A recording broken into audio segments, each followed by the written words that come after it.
Boa noite, pessoal. Eu vou dar continuidade à nossa discussão sobre necessidades e requisitos no contexto da engenharia de sistemas. Eu vou discutir um pouco com vocês sobre as atividades de elicitação e elaboração de requisitos.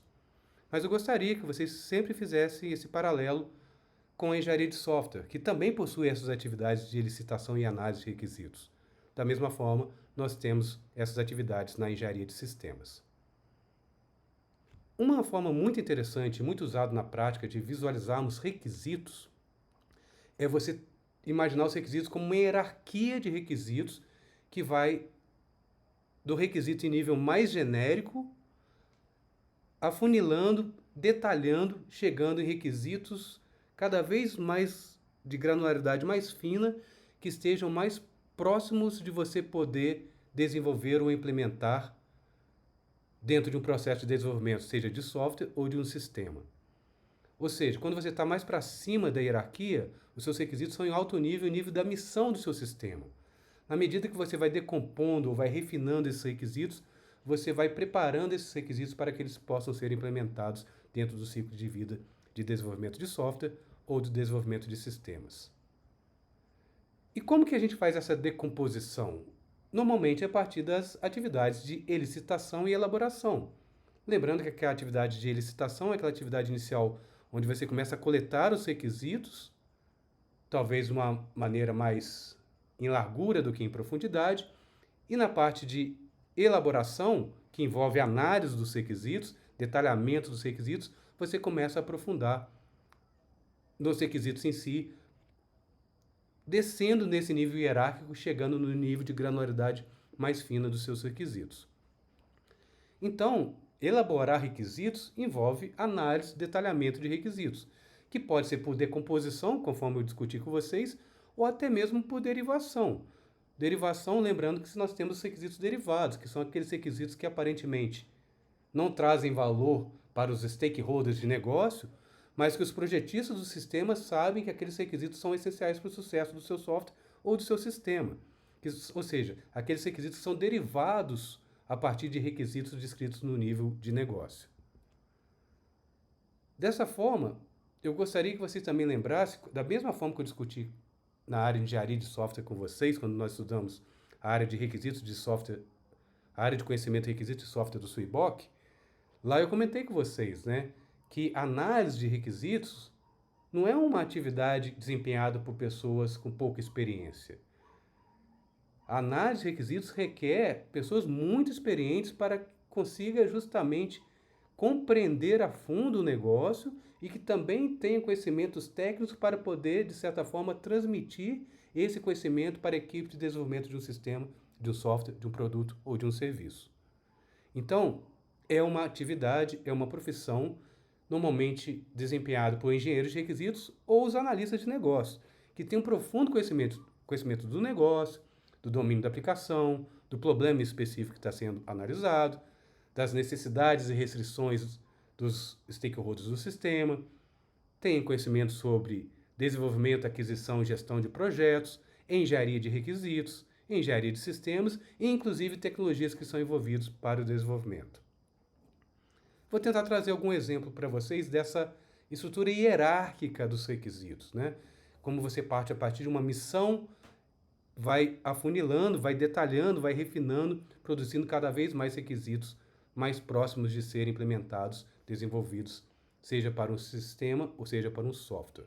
Então eu trouxe aqui um exemplo hipotético, A Acme, você deve conhecer, A Acme é aquela empresa fictícia do desenho Papaléguas, Então eu trouxe aqui, por exemplo, uma missão de um sistema, Então o Centro Médico Acme tem como objetivo fornecer um conjunto específico de serviços médicos em um ambiente seguro e confortável para obter um lucro especificado.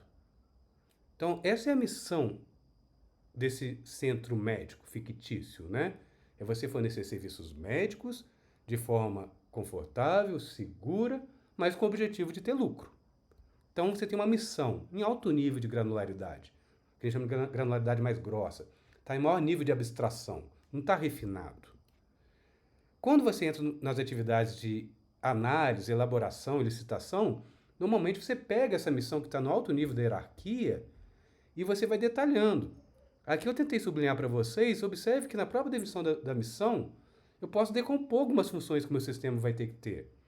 Observe que eu tenho lá, fornecer um conjunto específico de serviços médicos, fornecer um ambiente seguro, fornecer um ambiente confortável, obter lucro. Observe que eu comecei a decompor uma missão, tentando derivar quais são as funcionalidades, os requisitos, as funções, e vou continuar decompondo isso mais ainda conforme nós vamos discutir. E algumas funções são derivadas, não apenas da decomposição.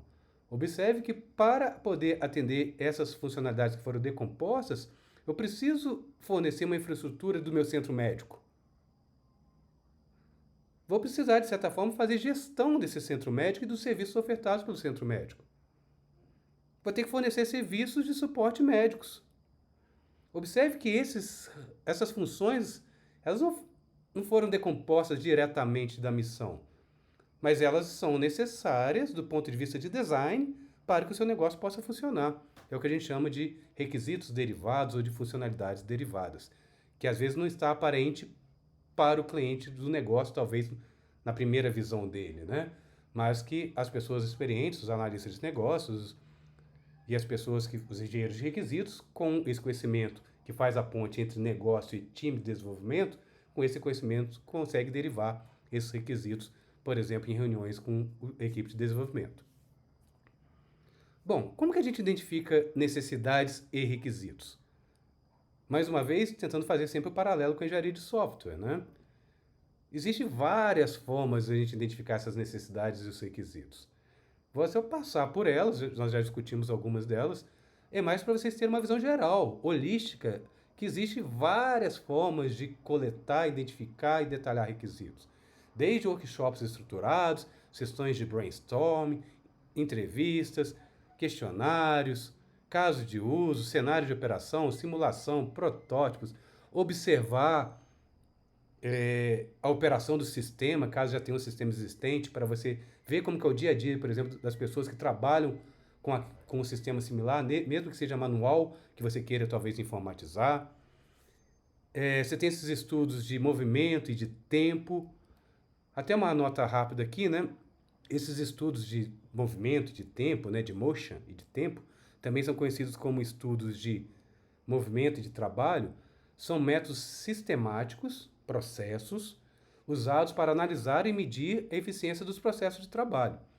Envolvem observação e análise dos movimentos e tempo gastos pelos trabalhadores para completar tarefas específicas ou atividades específicas de trabalho. Então, existem diversos outros, né? Observe que existem várias técnicas, seja estruturadas ou não, para você identificar requisitos e necessidades, seja para software, seja para sistemas. Participar, conforme eu disse, nas atividades de trabalho, você observar como que é a estrutura organizacional, revisar a documentação técnica, análise de mercado, avaliação competitiva. Às vezes você tem uma solução de um competidor seu que faz, teoricamente, o mesmo objetivo que você quer para o seu sistema. Você pode analisar aquelas funcionalidades e, com base naquilo, tentar identificar limitações no seu concorrente, na solução do seu concorrente, para propor novas soluções. É o tal também do benchmark, né? Você tem uma referência pelo qual você vai usar para fazer a captura dos seus requisitos.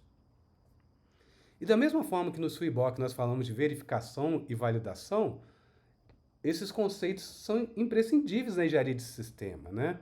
De você verificar e validar aquele sistema que está sendo desenvolvido ou adquirido. Na gravação da semana que vem, eu vou discutir um pouco mais com vocês o modelo de ciclo de vida de processo da engenharia de sistemas. Vocês vão ver que tem um modelo de ciclo de vida muito famoso em engenharia de sistemas, que chama modelo de ciclo de vida V. É o V mesmo, tá? A letra V. Nós vamos discutir bastante esse modelo de ciclo de vida, de processo. Então, eu vou dar alguns outros detalhes acerca do modelo de ciclo de vida de processo. Aqui você tem mais ou menos uma noção, né? Observe que o modelo de ciclo de vida você tem desde um design inicial, que é chamado design conceitual, um design preliminar, um design e desenvolvimento detalhado, construção do seu sistema e produção, até você chegar no uso do sistema de forma operacional e dar suporte no sistema. Até chegar no disposal, né, que é o retirement, né, você retirar o sistema do mercado. Então nós vamos, semana que vem, discutir um pouco mais com detalhes esse modelo de ciclo de vida muito utilizado na engenharia de sistemas. Mas observe, o que nós temos é um processo, né, uma sequência de atividades, de tarefas que consomem artefatos de entrada, que produzem artefatos de saídas, que são desempenhados por papéis, para, de certa forma, sistematizar o desenvolvimento de um determinado sistema, um determinado software. Processo.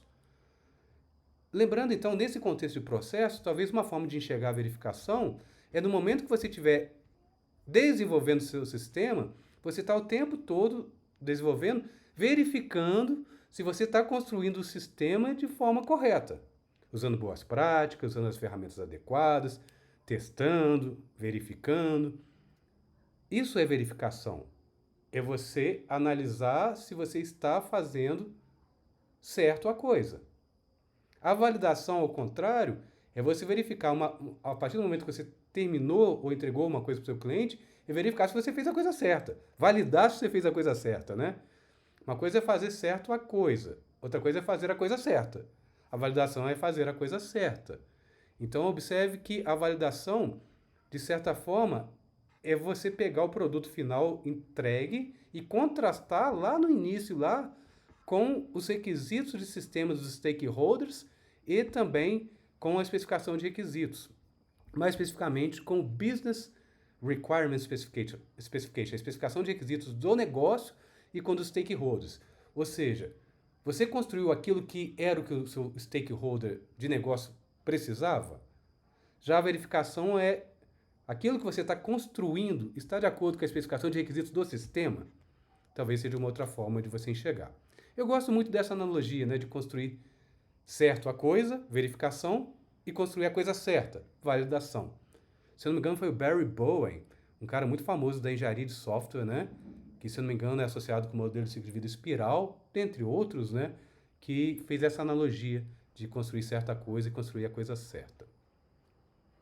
Então, verificação e validação é importante não só na engenharia de software, como também na engenharia de sistemas. Então, mais uma vez, talvez uma maneira de vocês enxergarem, né, que você, a partir de uma especificação de requisitos de sistema, System Requirement Specification, você desenvolve o sistema.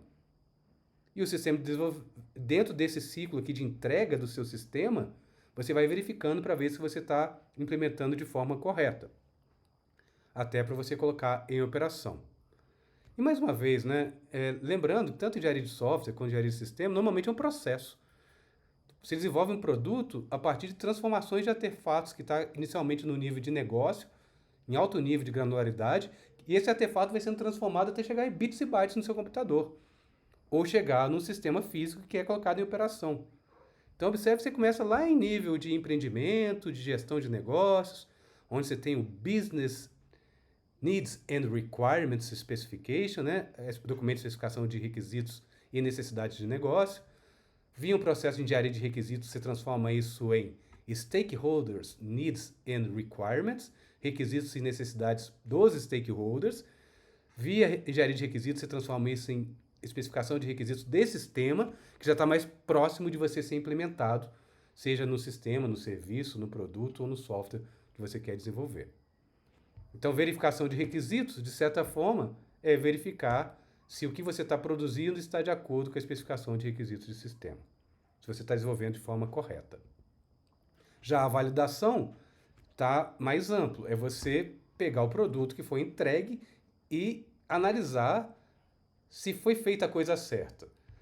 Analisar se aquilo que foi entregue está alinhado com as necessidades dos stakeholders, necessidades e requisitos dos stakeholders e necessidades e requisitos do negócio. Também já discutimos bastante isso nas aulas sobre o SWIBOK, né? O conceito aqui basicamente é o mesmo, né? Embora aqui a gente esteja falando de sistemas. Uma das grandes lições das últimas décadas que nós aprendemos tanto na área de engenharia de sistemas quanto em engenharia de software é que você não testa apenas no final do ciclo de desenvolvimento. Muitas das empresas têm um setor de garantia de qualidade, QA, Quality Assurance, né? Isso é comum nas empresas, né? Você vai produzindo sei lá, estou produzindo despertador, carro, né? Aí você chega no final e passa por teste. Você tem um setor de garantia de qualidade que testa aquilo. Não tem nenhum problema com isso. Mas desde que você tenha ciência que com o tempo, além de você ter esse teste, vamos pensar no final, as atividades de teste, elas começaram a migrar para desde o início da concepção do seu sistema. Então, quanto antes você testa, maior a probabilidade de você identificar defeitos, bugs, e quanto antes você detectou, mais barato é resolver esse problema. Que eu acredito que seja bastante intuitivo. Então, métodos ágeis, então, foi algo que trouxe muito esse conceito para a engenharia de software, né?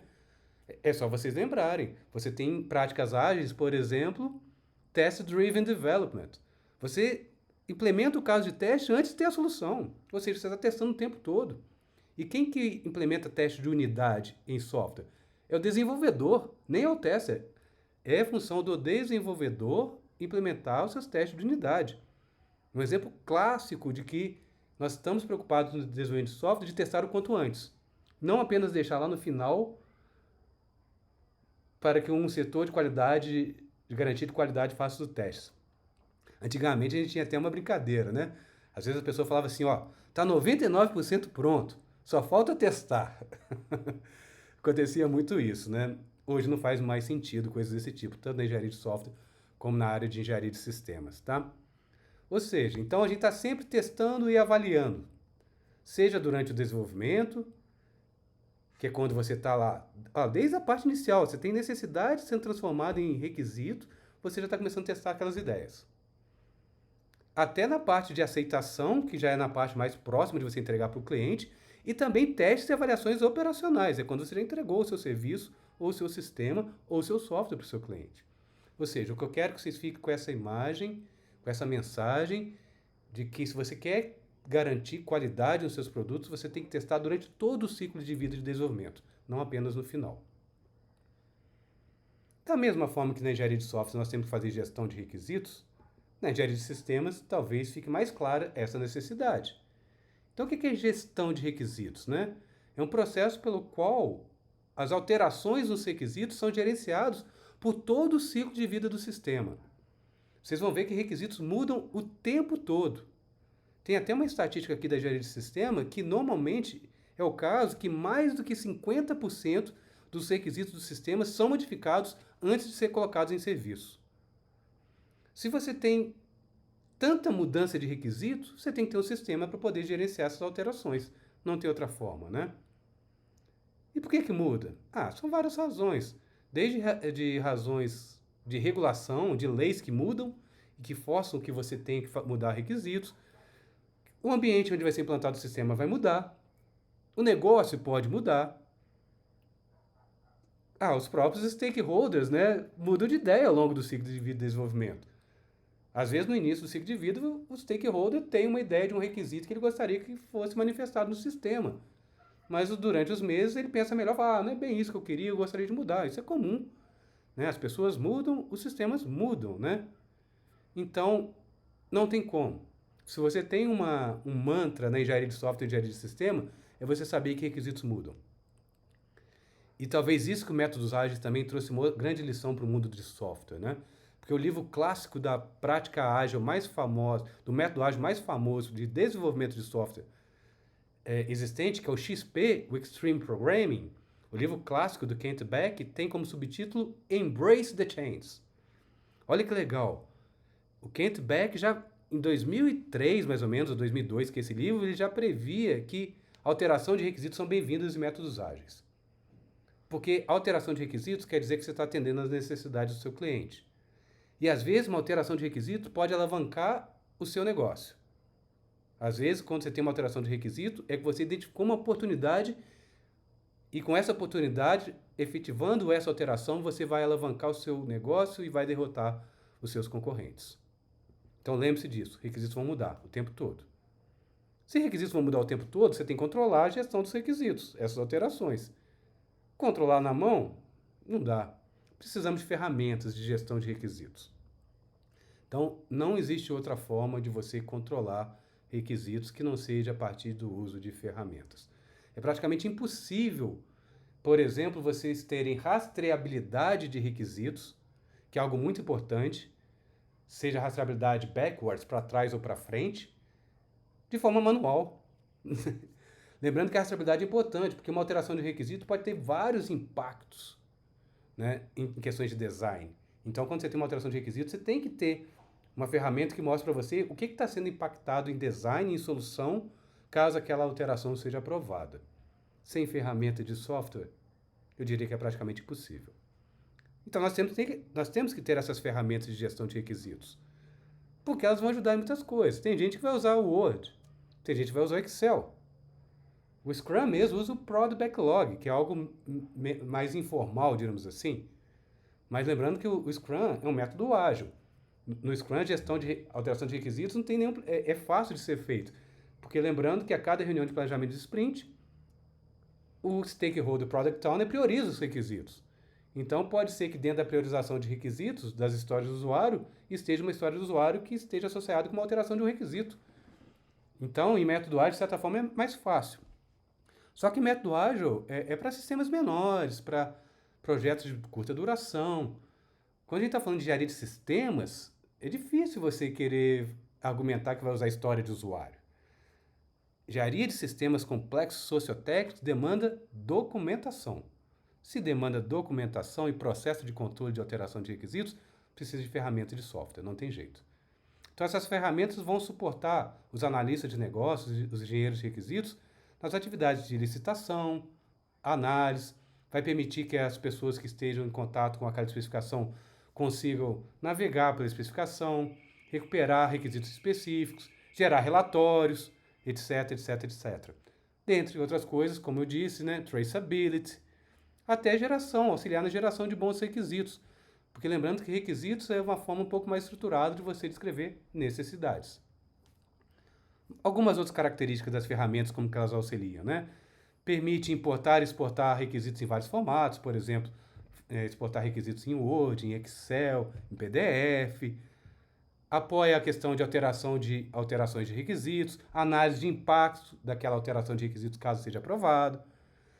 Alocação funcional, que é basicamente você pegar um requisito e decompor esse requisito em subsistemas, ou até mesmo a implementação daquele requisito dentro de uma instalação física, que hoje a gente chama de Function to Physical Translation. As ferramentas auxiliam nessa questão. Mas talvez o mais importante, né? Existem vários processos de engenharia de requisitos, né? O importante é que essas ferramentas não sejam atreladas a uma em particular, né? Ela dê uma certa liberdade para o analista de negócios ou para o engenheiro de requisitos em documentar, detalhar e obter todos os benefícios de uma ferramenta de requisitos sem estar engessado com um processo em particular.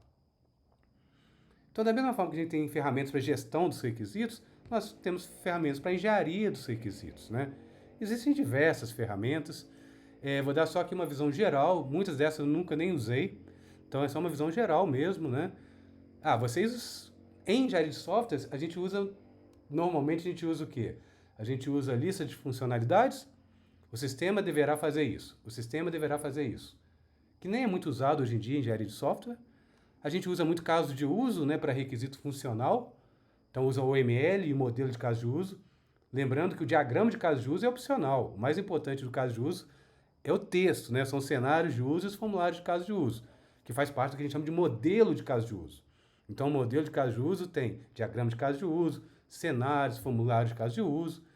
Essa é uma ferramenta muito utilizada, né, para a gente, seja usando ferramenta case, tá, que vai suportar você usar o modelo de caso de uso, ou falando aqui de ferramenta UML, caso você esteja usando em rascunho. Talvez modelando o diagrama de caso de uso num quadro e tirando fotos. Ok, modelagem ágil, é muito aceito também. Mas desde que você use uma ferramenta. O ML é uma ferramenta, né? E o modelo de caso de uso do ML é uma grande ferramenta para engenharia de requisitos. Eu sou da época da engenharia de software, da década de 90. Quando eu comecei em engenharia de software, a gente não era muito comum análise orientada a objetos. A gente tinha análise estruturada, né? Dentro da análise estruturada, eu lembro que tinha muito um diagrama, chamava DFD, diagrama de contexto, Eram diagramas gráficos para engenharia de requisitos, mas para análise estruturada. Então, nós temos várias ferramentas para engenharia de requisitos, né? Pode, por exemplo, esse aqui eu achei bem legal, o Requirements Breakdown Structure, que é uma ferramenta baseada no Work Breakdown Structure, que é aquela estrutura analítica de decomposição do trabalho que é muito famoso em gestão de projetos tradicional. Então você tem várias ferramentas, não vou ficar falando uma por uma, né? O DFD que eu comentei com vocês, que era na época de análise estruturada. Você tem essas linguagens IDEF, né? São um conjunto de diagramas, IDEF 0, IDEF 1, IDEF 2. Diagramas de comportamento, o ML tem muito isso, né? O diagrama de caso de uso é um exemplo, né? Diagrama de atividades, diagrama de sequência. Embora o diagrama de sequência já está indo mais para design, né? Não necessariamente análise de requisitos. Mas você pode ter um diagrama de sequência do sistema, por exemplo, que é uma ferramenta de análise, né? Ou seja, você tem várias ferramentas para engenharia de requisitos, né? Diagramas de estado, né? Você pega os estados e a transição, e os arcos indicam as transições de estados, né? Quem é de banco de dados, vocês têm modelo entidade de relacionamento, né? Vocês devem ter aprendido bastante isso, né? Onde você coloca lá relacionamento um para muitos, muitos para muitos, né? Às vezes eu estou falando só do diagrama básico, né? Sem ainda pensar em índice, chave primária, que aí já estão mais para o nível de design, né?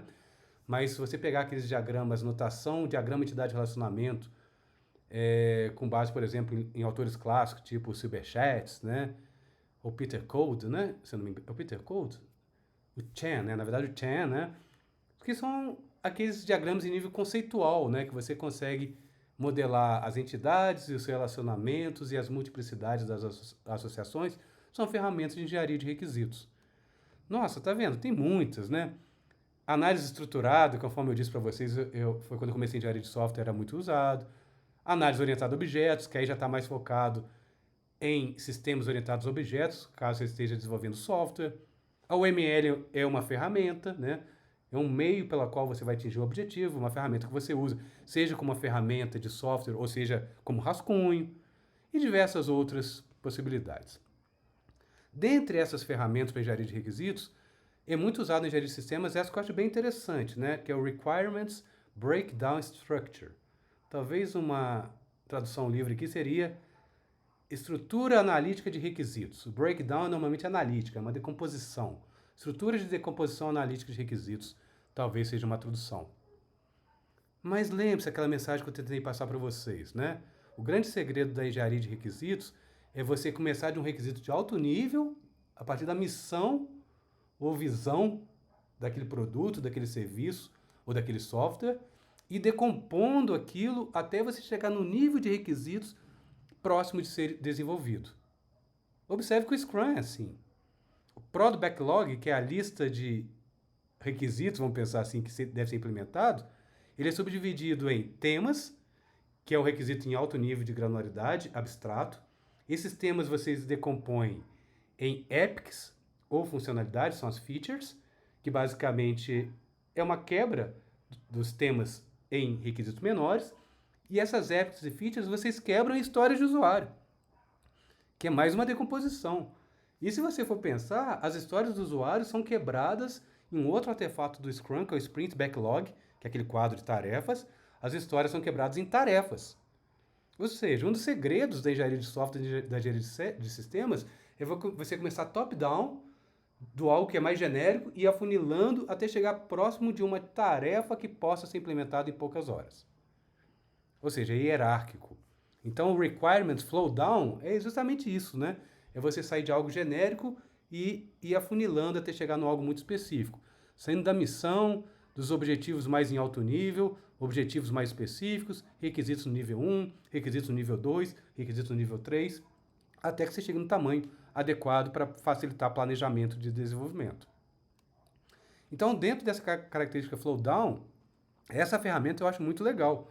É o Requirements Breakdown Structure, RBS, que é baseado numa ferramenta muito famosa de engenharia de gestão de projetos, que é o Work Breakdown Structure, o WBS, tá? Que é uma decomposição analítica do trabalho que você faz em gestão de projetos. Então, é de lá que veio o RBS. Mas, de novo, a ideia é simples, é você sair de um requisito em alto nível e ir quebrando em níveis. Observe, repare que isso te dá rastreabilidade. Eu sei que, por exemplo, o requisito 1.1.1, ele vem do requisito 1.1, que vem do requisito 1, que vem da sua missão. Observe que quando você vai decompondo dessa forma, você permite, inclusive, rastreabilidade de requisitos, que é uma característica muito importante, principalmente em sistemas complexos, né?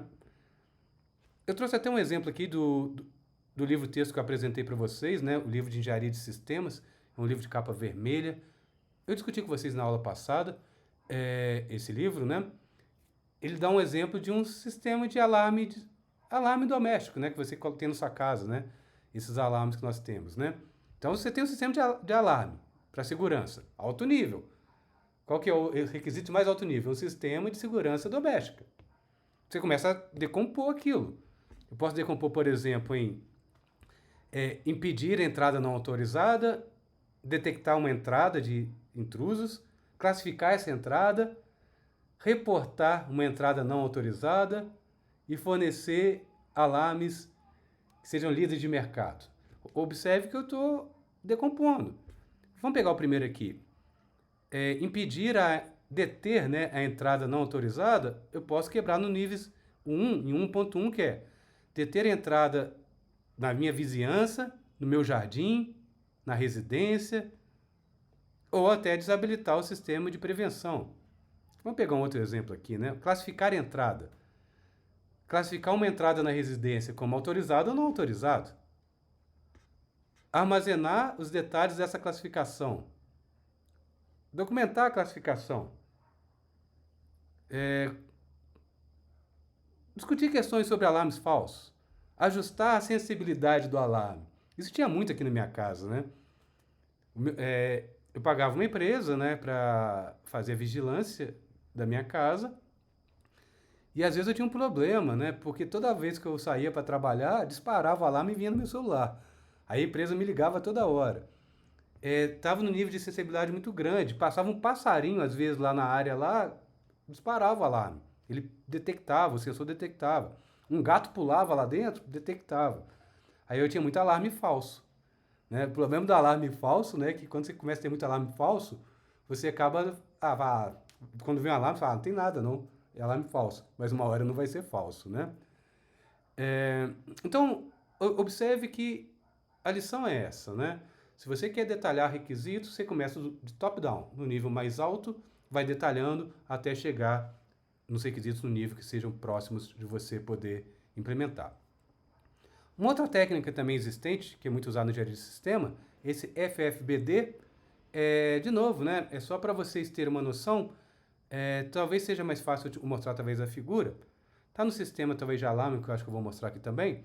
Mas a ideia é justamente a questão da documentação, mas o legal dessa técnica aqui é que ela te mostra graficamente também qual é a relação entre os requisitos dentro da decomposição.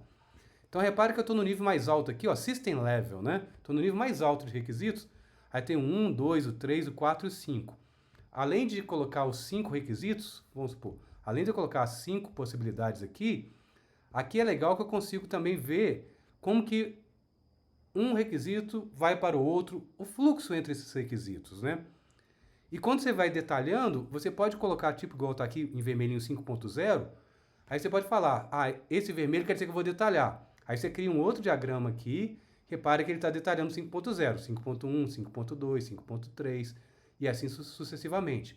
Ou seja, é uma forma gráfica que você tem, esse diagrama, que é bem interessante, de você mostrar graficamente como está o detalhamento dos requisitos, desde o sistema em alto nível, a chegando em subsistema até nível de componentes mesmo para aqueles requisitos. Mais uma vez, talvez a grande vantagem é você deixar bem claro o fluxo desses requisitos, né? Desse requisito 1 vai para o 2, que vai para o 3, o 3 volta para o 2, do 3 eu posso ir para o 5, do 4 eu posso ir para o 5, o 5 eu posso detalhar depois de 5.1, 5.2, 5.3 e assim sucessivamente, né? Repare que no 5, eu posso chegar no 5 a partir do 3 ou a partir do 4. Aqui é a partir do 3, a partir do 4. Só que aqui eu detalhei o 5 em 5.1, 5.2, 5.3, 5.4, mostrando o fluxo entre eles. Aí o 5.5 eu posso detalhar. Aí coloquei aqui em verdinho para ficar diferente. Aí virou 5.5.1. Ou seja, eu estou detalhando requisitos. Estou indo de algo muito em alto nível, detalhando, e aqui mostrando inclusive graficamente como que é o fluxo entre esses requisitos. Vamos voltar aqui na questão do alarme, né? Vamos imaginar, né? O proprietário, o morador, configura o alarme, ele sai da casa, o alarme fica ativo e ele vai embora. Aí eu tenho uma parte aqui que é a parte de entrada. Alguém entrou no ambiente. Sem entrada autorizada, vou explodir isso aqui em vários requisitos. Entrada autorizada vai acontecer determinadas coisas. Às vezes uma entrada não autorizada. Às vezes a pessoa entrou e esqueceu lá. Acontecia muito comigo também, né? Eu entrava e esquecia de desarmar o negócio lá e disparava, né? Mas era eu que estava indo lá, né? Eu que esqueci quando entrava na casa de desarmar, né? Mas eu tenho também pessoas que invadem a sua casa, né? Então repare que eu posso, com esse diagrama, mostrar justamente esse fluxo, inclusive, entre os requisitos, né? Desde o usuário ativando o alarme até a questão de você ter os alertas de alarme. Se eu tive um alarme disparou, mais uma vez, né? Teve autenticação minha enquanto morador? Né? Se eu tiver autenticação, eu desarmei o alarme, eu caio nessa função que é o alarme inativo. Mas se teve disparo de alarme e não foi eu que fiz, pode disparar esse alarme porque alguém tentou invadir ou o sensor está mal calibrado, um passarinho passou lá e disparou o alarme, né? Da mesma forma que eu falei para vocês em engenharia de software e discuti aqui várias vezes, né? Rastreabilidade de requisitos é algo imprescindível na engenharia de sistemas, né? É impossível você gerenciar requisitos sem rastreabilidade. Porque é a rastreabilidade que vai fornecer para você de onde o requisito veio, qual é essa relação entre os requisitos e quais são os designs e implementações que foram derivados de um determinado requisito. Tá? Então você tem rastreabilidade para frente, forward e backward, né? Para trás, justamente para você poder fazer essas análises de impacto. E repare que uma coisa legal também de você decompor os requisitos nessa forma hierárquica, que automaticamente você tem rastreabilidade. Conforme eu disse, 1.1.2, eu sei que derivou do 1.1. 1.1 derivou do 1, que chegou lá da minha missão. Da mesma forma, 1 eu levo a 1.1, levo a 1.1.1. Eu consigo, uma alteração, por exemplo, no requisito 1, vai impactar, vou ter que fazer uma análise de impacto nos requisitos 1.1, 1.2, 1.n, 1.1.1, 1.1.2, 1.1.n. Observe que um requisito de alto nível, uma alteração lá, antes de você aprovar, tem que ser feita uma análise detalhada do impacto daquilo, inclusive para você saber tempo, escopo, inclusive custo para o seu cliente, antes de poder aprovar aquela alteração de requisitos. Em outras palavras, né, a boa rastreabilidade permite identificar todos os requisitos que são afetados por uma alteração e a rastreabilidade, inclusive, para trás, pode te ajudar no que a gente chama de scope creep. Scope creep é um aumento desenfreado dos requisitos, né, do escopo do seu projeto. Talvez isso possa te ajudar. Você pega uma funcionalidade já implementada, você tenta fazer rastreabilidade para trás e não acha o requisito, talvez você esteja implementando algo que não seja necessário no seu sistema.